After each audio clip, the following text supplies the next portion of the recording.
তো দেখুন, একদিকে যেমন আমেরিকাতে ক্রিপ্টোকারেন্সি ব্যবহার করে বিভিন্ন রকম জিনিস লেনদেন করা হচ্ছে, অপরদিকে ভারত সরকার ক্রিপ্টোকারেন্সি ব্যান করতে চলেছে। আদৌ কি সত্য? তো দেখুন, ভারতীয় ক্রিপ্টো এক্সচেঞ্জ, ভারতের টপ ক্রিপ্টো এক্সচেঞ্জ হলো ওয়াজিরক্স।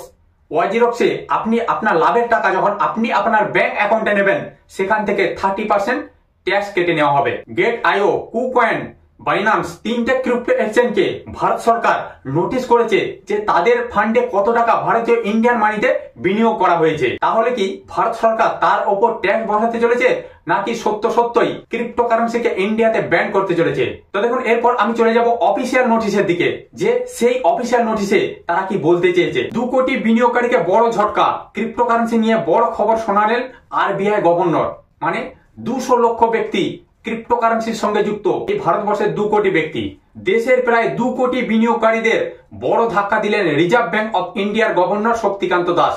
ক্রিপ্টোকারেন্সির বিরুদ্ধে ফের একবার সরব হলেন আরবিআই গভর্নর। তিনি জানালেন এ ধরনের বিনিয়োগে অনেক ঝুঁকি থাকে, আর সেই কারণেই ক্রিপ্টোর ওপর থেকে বিধিনিষেধ তুলে নেওয়ার কোনো পরিকল্পনাই নেই। তাহলে কি সত্যই ইন্ডিয়াতে ক্রিপ্টোকারেন্সি ব্যান হতে চলেছে, নাকি 30% ট্যাক্স বসানোর জন্যই 3টে এক্সচেঞ্জকে ইন্ডিয়া গভর্নমেন্ট নোটিশ জারি করেছে? দেখুন, শক্তিকান্ত দাস এ প্রসঙ্গে দাবি করেন, অন্য বাজারের জন্য যা ভালো তা আমাদের জন্য যে ভালো হবে এমন কোনো ভাবার কারণ নেই। তিনি স্পষ্ট করে বলেন, এ বিষয়ে আমার ব্যক্তিগত মতামত এবং রিজার্ভ ব্যাংকের মতামত একই। বৃহস্পতিবার এক অনুষ্ঠানে আরবিআই গভর্নর বলেন, ক্রিপ্টোকারেন্সি নিয়ে রিজার্ভ ব্যাংকের অবস্থান পরিবর্তন হবে না। তাহলে কি সত্যই ক্রিপ্টোকারেন্সি ভারতবর্ষে ব্যান হতে চলেছে? দেখুন, ওয়াজিরক্স বলে একটা ক্রিপ্টো এক্সচেঞ্জ আছে, ইন্ডিয়ার টপ ক্রিপ্টো এক্সচেঞ্জ। সেখানে যদি আপনি ইনভেস্ট করেন, সেই ইনভেস্ট থেকে আপনার যখন প্রফিট হবে বা লাভ হবে, সেই লাভের টাকা আপনি যখন আপনার ব্যাংক অ্যাকাউন্টে ট্রান্সফার করবেন, তখন সেখান থেকে কিন্তু 30% ট্যাক্স কেটে নেবে। আসলে কি 2 কোটি ব্যক্তি ওই বাইনান্স, কুকয়েন বা গেট আইওতে ইনভেস্ট করেছিলেন শুধু ট্যাক্স ফাঁকি দেওয়ার জন্য? আর সেই জন্যই কি ওই 3টি ক্রিপ্টো এক্সচেঞ্জকে ভারত সরকার নোটিশ জারি করেছে, যাতে ওই বিনিয়োগকারীরা ট্যাক্সের আওতায় চলে আসে, ট্যাক্স ফাঁকি দিতে না পারে। দেখুন, এটি একটি ঝুঁকিপূর্ণ রাস্তা। আমার ব্যক্তিগত মতামত জিজ্ঞাসা করা হলে বলতে পারি, এটা মোটেই ন্যায়সঙ্গত নয়।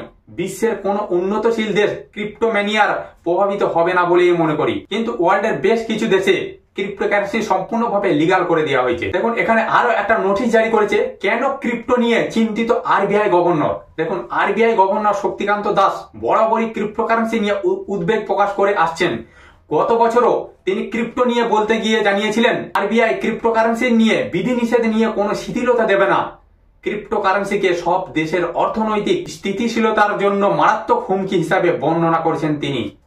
বিশেষ করে ভারতের মতো উন্নয়নশীল দেশের জন্য ক্রিপ্টো অত্যন্ত বিপজ্জনক বলেই দাবি করেন তিনি। সম্প্রতি তিনি আবার স্পষ্ট করে জানান, ক্রিপ্টোকারেন্সির ঝুঁকি বিবেচনা করে এর ওপর থেকে আগের নিষেধাজ্ঞা প্রত্যাহার করা হবে না, কারণ এর আগেও একবার ক্রিপ্টোকারেন্সিকে নিষেধাজ্ঞা করা হয়েছিল। সেই নিষেধাজ্ঞাতেই তিনি অবিচল, কোনো তার পরিবর্তন হবে না বলেই তিনি স্পষ্ট জানিয়ে দিয়েছেন। এরপরে আপনাদের কি মতামত, যে ইন্ডিয়াতে ক্রিপ্টোকারেন্সি ট্যাক্স বসিয়ে লিগাল হতে চলেছে, না সেটি সত্যি ব্যান হতে চলেছে? আপনারা কমেন্টে লিখে অবশ্যই জানিয়ে দেবেন।